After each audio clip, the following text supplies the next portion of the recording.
Bismillahirrahmanirrahim. Alhamdulillahi rabbil alamin, wassalatu wassalamu ala asyrafil anbiya'i wal mursalin sayyidina wa maulana Muhammad wa ala alihi washabihi ajma'in. Rabbi shrah li sadri wa yassir li amri wahlul 'uqdatam min lisani yafqahu qawli, amma ba'd. Assalamualaikum warahmatullahi wabarakatuh. Para penonton yang dikasihi oleh Allah Subhanahu wa taala. Alhamdulillah kita dapat bertemu lagi di bulan Ramadan pada tahun ini, dan di dalam kesempatan yang sedia ada, maka kita elok kita untuk memperbetulkan diri, memahamkan segala pengetahuan-pengetahuan yang kesamaran selama ini. Mudah-mudahan ibadah Ramadan yang berlaku ataupun yang kita jumpa pada tahun ini lebih baik pada ibadah Ramadan pada tahun-tahun yang lalu. Kehidupan manusia memang begitu, dia mesti terus meningkat, bukan terus menurun prestasi, tapi dia terus meningkat hari demi hari, hari demi hari. Ibadah Ramadan tahun ini perlu lebih baik pada tahun umur kita sebelum ini semua, dan begitulah seterusnya sampai permulaan kita mula berpuasa. Bagi lelaki akil baliknya usia 15 tahun, bagi wanita akil baliknya usia 12 tahun, atau mungkin lebih awal daripada itu. Apa yang kita nak faham dalam program daurah Ramadan kita pada petang ini? Mula-mula kita nak terangkan dahulu matlamat asal, arahan Allah Ta'ala yang pertama kepada kita, kepada seluruh umat Islam. Saya nak bacakan satu surah dalam Al-Quran, dipanggil surah Al-Baqarah, surah lembu. Kisahnya kisah lembu ada, tapi kita hari ini tidak bicarakan tentang kisah lembu. Kita nak bicarakan tentang kisah Ramadan. Matlamat apa yang Allah hendakkan pada kita, objektif yang Allah tetapkan untuk kita, yang perlu kita capai, KPI kita dalam bulan Ramadan. Dalam kehidupan manusia pun ada KPI. Kita bekerja sebagai pekerja, kita ada KPI yang ditetapkan oleh para majikan kita. Takat mana kemampuan kita, ketinggian mana prestasi yang perlu kita capai. Sebagai seorang pelajar, kita pun ada KPI. Grade mana yang perlu kita capai, ke tahap mana yang kita perlu bawa, pointer mana yang kita perlu pergi. Ini ada KPI. Maka KPI kita kena tinggi, kena meningkat daripada tahun ke tahun. Di dalam Islam, ibadah Ramadan atau ibadah puasa ini ibadah yang lama. Sejak zaman Nabi Adam sehingga zaman hari ini, zaman selepas ini, sampailah zaman terakhir manusia dikiamatkan oleh Allah Subhanahu wa taala. Allah menetapkan KPI yang tidak pernah berubah. Sejak zaman Nabi Adam sampai zaman kita, KPI tetap sama. Iaitu apa KPI yang Allah tetapkan? Iaitu KPI-nya iaitu menjadi orang yang bertakwa.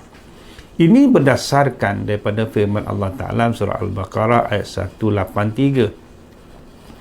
Elok kita baca, elok kita faham, elok kita dengar ayat tersebut yang berbunyi A'udzubillahi minasyaitonirrajim. Ya ayyuhalladzina amanu, satu panggilannya amat lembut, wahai orang-orang beriman. Satu nada pujuk, satu nada seru. Pujuk dan seru ni dengan nada yang begitu harmoni, yang cantik, yang kita sedap kita mendengarnya.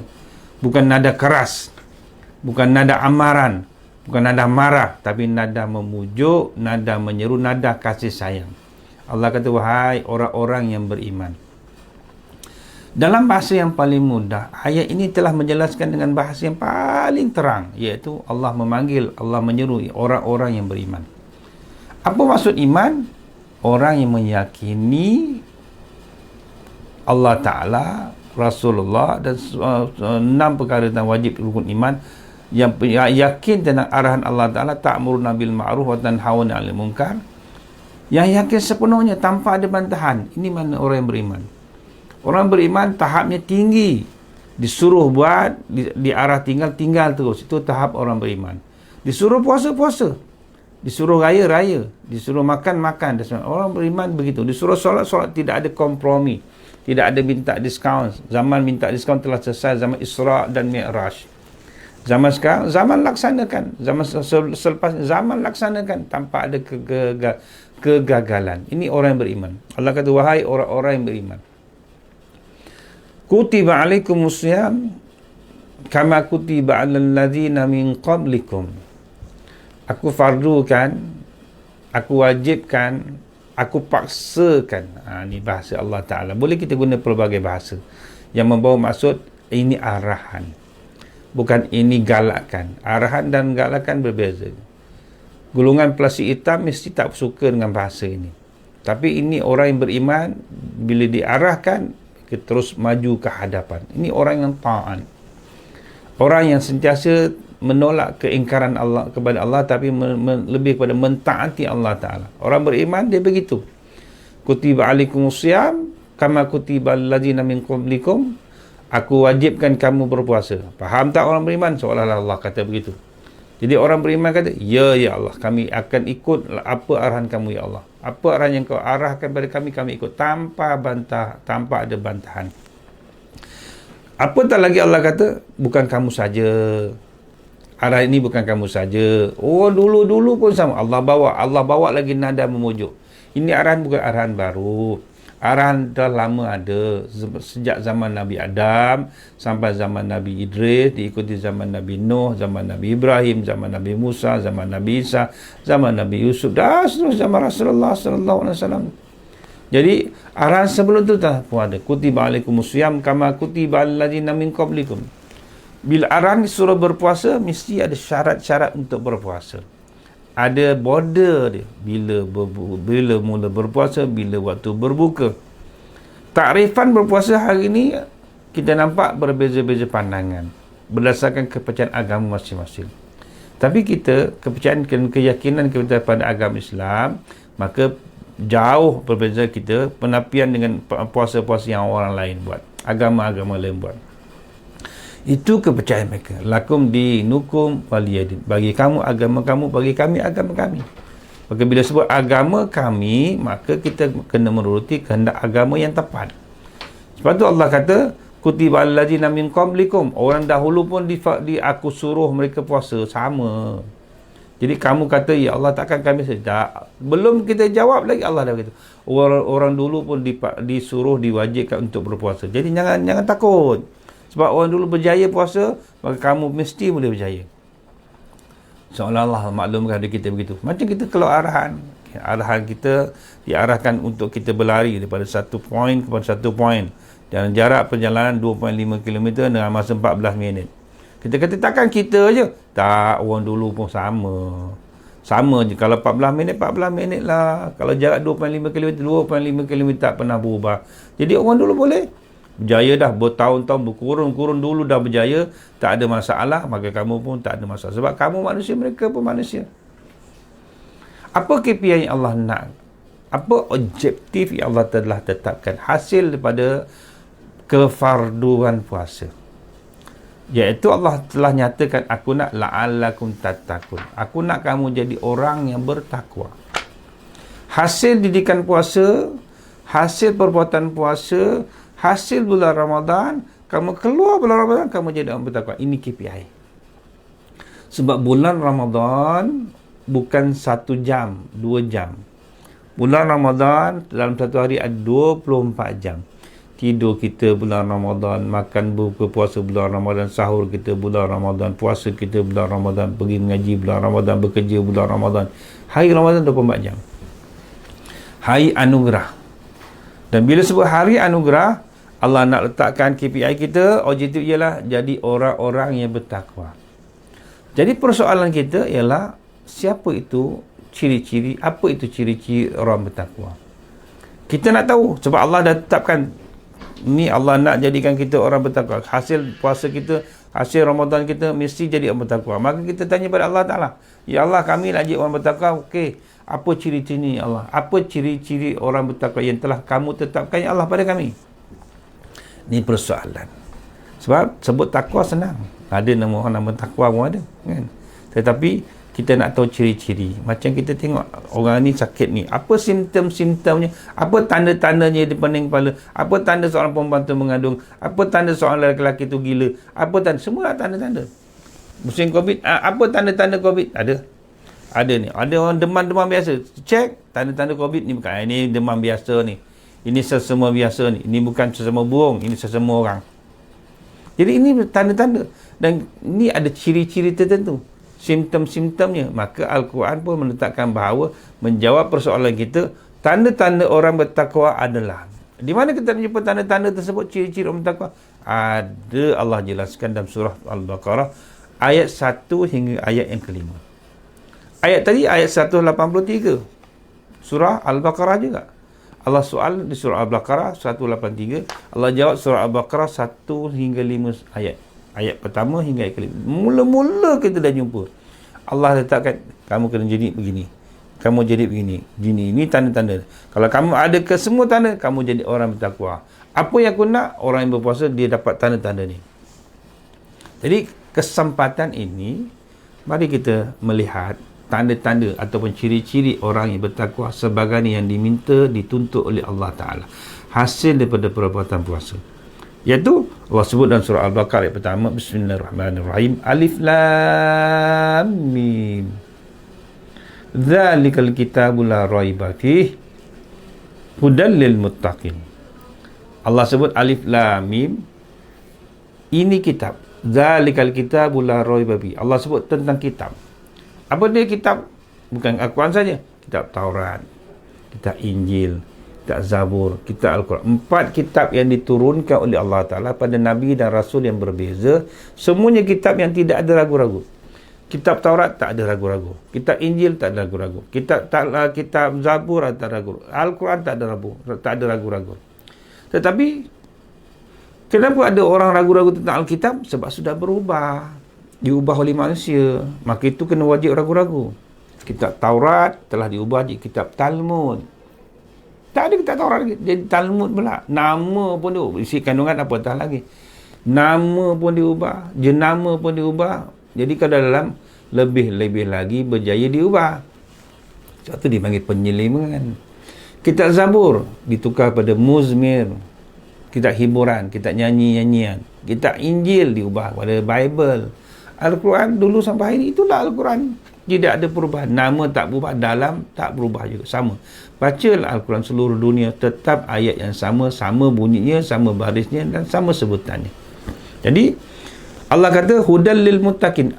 Kitab ni keempat kitab. Bagi kita kitab Al-Quran lah yang wujud hari ini. Dan sehinggalah kiamat kita akan hudal lil muttaqin. Petunjuk ini bagi orang-orang yang bertakwa. Jadi orang bertakwa, Allah kata ciri-ciri orang bertakwa, kita lihat, kita dengar. Allah dah sebut, Allah dah nyatakan ciri-ciri pertama. Siapa orang bertakwa? Alladzina yu'minuna bil ghaib. Ciri-ciri orang bertakwa. Dia beriman dengan benda-benda ghaib. Benda-benda ghaib, benda yang tidak boleh nampak dan tak boleh dirasa. Apa dia? Soal mungkar nangkir. Tak nampak? Ada tak? Ada. Alam barzakh. Tak nampak? Ada tak? Ada. Hari akhirat. Ada tak? Ada. Tak nampak? Nampak tak? Tak nampak. Syurga. Dengar cerita? Dengar. Nampak tak? Tak nampak lagi. Neraka. Dengar cerita? Dengar. Nampak tak? Tak nampak lagi. Benda yang gaib. Yang belum ada sekarang. Tapi dia ada. Jadi benda yang di luar alam dunia dipanggil alam gaib. Tentang jin, syaitan, iblis, malaikat dan sebagainya. Benda-benda gaib. Benda-benda gaib yang tak nampak. Orang yang bertakwa, orang yang percaya pada alam gaib. Sebab Allah kata alladzina yu'minuna bil ghaib. Mereka percaya tentang benda-benda ghaib. Benda yang Allah wujudkan tapi tak nampak. Ada tak percaya tentang kewujudan malaikat, Raqib dan Atid, sedangkan mengikut kita siang dan malam tanpa gagal. Ada yang kata bila masuk kubur dah tak ada apa, siksa kubur rasa ada mungkar dan kita ada dah tak wujud. Tapi Allah kata ada. Orang beriman wajib percaya. Ciri-ciri orang bertakwa yang pertama ialah orang yang berjaya atau orang yang percaya kepada perkara-perkara yang ghaib. Yang kedua, yuqimunas solah. Orang bertakwa ialah orang yang sentiasa mendirikan solat, mengerjakan solat. Orang yang bertakwa, orang yang sentiasa jaga solat, yang memelihara solat. Orang yang tinggalkan solat lalu berisiakan diri takwa, tak, sebab ciri-ciri tak ada kat dia. Dia boleh mengaku, boleh, manusia sentiasa mengaku, ada mengaku buat baik, ada mengaku buat orang hero. Dan bukan tu saya, ada mengaku jadi nabi, ada mengaku jadi Tuhan pun ada. Manusia boleh mengakulah benda yang tak betul pun boleh mengaku. Tapi yang menentukan kesahihannya ialah Allah Ta'ala. Dan Allah kata ciri-ciri orang yang bertakwa. Kalau kita mengaku kita bertakwa, ciri pertama tadi dah selesai. Percaya kepada, beriman kepada benda-benda ghaib. Yang kedua, mendirikan solat. Jaga solat. Yang menepati waktu solat, menepati kehendak solat. Jadi jaga solat, perbaiki solat tersebut. Belajar bagaimana menjaga solat yang betul. Belajar macam mana mengerjakan solat dengan yang betul. Belajar bagaimana mengakhiri solat dengan cara yang akhiran yang betul. Jadi orang bertakwa orang itu yang jaga solat.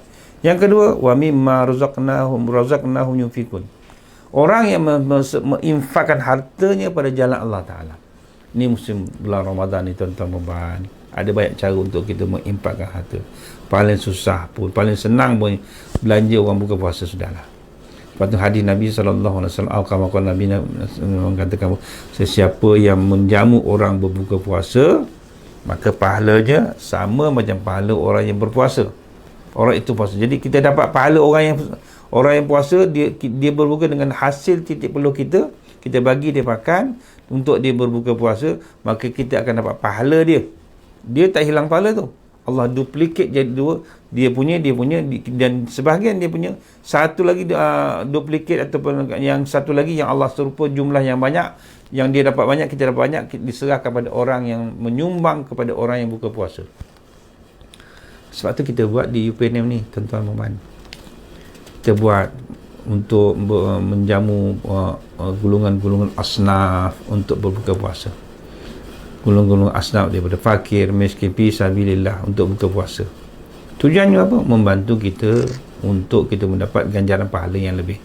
Kita dengan puasa kita, dan kita dapat mengambil dapat menyerap pahala orang lain yang berbuka puasa. Dia puasa daripada pagi sampai ke petang. Tetapi dia dapat pahala, kita pun dapat pahala dia, dan kita dapat pahala kita. Jadi kita dapat double pahala kita dengan pahala dia sekali. Kerana apa? Hanya satu tugas yang mudah, jamu dia makan. Orang yang bertakwa ialah orang yang mensedekahkan, memberi rezeki yang Allah beri rezeki kepada kita share rezeki kita pada orang lain. Sedekah korma. Ni pula Ramadan senang sangat. Kalau hantar ke surau ke masjid, air mineral, masuk tabung masjid, tambah surah untuk penggunaan ihya Ramadan. Jadi itu ciri-ciri orang bertakwa. Yang ketiga, walladzina yu'minuna bima unzila ilaika wa ma unzila min qablik wa bil akhirati hum yuqinun. Orang bertakwa ialah orang yang beriman dengan kitab yang ada sekarang, kitab yang diturunkan sebelum-sebelum tu. Kita percaya dan yakin Al-Quran ni betul, dan kita wajib juga percaya yang yakin bahawa Taurat itu betul. Taurat itu benar, Zabur itu benar, Injil itu benar. Jadi kita wajib percaya ke empat kitab yang turunkan kepada Nabi-Nabi yang berbeza. Taurat turun kepada Nabi Musa, Zabur itu diturunkan kepada Nabi Daud, Injil turunkan kepada Nabi Isa, dan Al-Quran pada Rasulullah SAW. Jadi orang bertakwa ialah orang yang percaya tentang semua kitab-kitab yang turunkan oleh Allah SWT. Kitab-kitab yang tidak ada perubahan, yang tulen, bukan kitab yang telah diselewengkan. Wa ma unzila min qablik wa bil akhirati hum yuqinun. Dan orang-orang bertakwa ialah orang yang yakin tak ada hari akhirat. Apa hari akhirat? Hari pembalasan. Segala kebaikan kita buat, kadang-kadang kita buat baik, kita dibalas baik, tapi balasan baik yang kita terima masih tak cukup, tak sepadan. Alah, banyak ni je aku dapat. Kita puas hati sebab ganjaran yang baik kita buat, kita harapkan besar, tapi orang balas sedikit. Di akhirat Allah balas lagi besar. Di dunia, orang yang buat jahat tidak dapat dihukum sebab tak berjaya ditangkap, gagal dikesan. Banyak kelicikan yang dia buat sehingga adalah dapat diselamatkan oleh orang-orang lain, kawan-kawan mereka. Tapi di akhirat tak lepas kat dunia, kat akhirat sangkut. Dunia boleh lari, dunia boleh menyamar, dunia boleh disudutkan, disembunyikan oleh orang tertentu, tak ada masalah. Pergilah luar negara, larilah luar negara, cari tak jumpa, dah bertahun-tahun tak balik Malaysia, pergi luar negara tak jumpa, walaupun keluar Interpol lah, segala inter semua dah keluar lah. Keluar warna merah, warna hijau, warna biru, semua keluar amaran untuk tangkapan. Tapi sampai hari ini tak dapat. Mungkin di dunia selamat, tak ada masalah pun. Sampai dia mati pun mungkin selamat. Dengan hasil penipuan, dengan hasil pencurian ni, dengan hasil benda-benda yang diambil yang bukan hak ni. Tapi di akhirat, nak lari mana? Ke mana kita nak lari, dan ke mana siapa nak menyelamatkan kita? Tak ada siapa. Yang jaga hanya khusus Allah SWT. Yang mengawal hanya Allah SWT. Maliki yaumiddin. Inilah raja hari akhirat. Sekarang raja juga, pemimpin, pencipta juga. Di akhirat lagi-lagi tak boleh nak balas, dan tak boleh nak lari, dan tak boleh nak menyembunyikan diri. Ulaika ala hudam min rabbihim wa ulaika humul muflihun. Mereka itulah orang yang dapat petunjuk, dan mereka itu orang berjaya. Jadi kesimpulannya tuan-tuan dan puan, para penonton yang hadir, yang menonton rancangan ini, rancangan daurah Ramadan, kita dapat tahu bahawa orang yang memenuhi KPI Ramadan, mestilah orang yang memenuhi ciri-ciri yang pertama, iaitu orang yang beriman dengan alam ghaib, orang yang mendirikan solat, yang jaga solat, orang yang memberikan, menginfakkan rezekinya pada jalan Allah Ta'ala, orang yang beriman pada kitab, yang terdahulu kitab-kitab sebelumnya, dan orang yang yakin pada hari kiamat. Selain itu, mereka menjaga ibadah puasa mereka. Sebab mereka dah yakin semua serbi, maka untuk jaga ibadah puasa adalah mudah. Jadi cukup sekadar itu perkongsian kita pada petang ini dalam program Daurah Ramadan. Ada kesempatan insya-Allah kita bertemu lagi dalam topik yang lain. Mudah-mudahan ibadah Ramadan kita ibadah yang lebih baik daripada ibadah yang sebelumnya kita pada tahun-tahun yang lalu. Ya wabillahi taufiq wal hidayah. Assalamualaikum warahmatullahi wabarakatuh.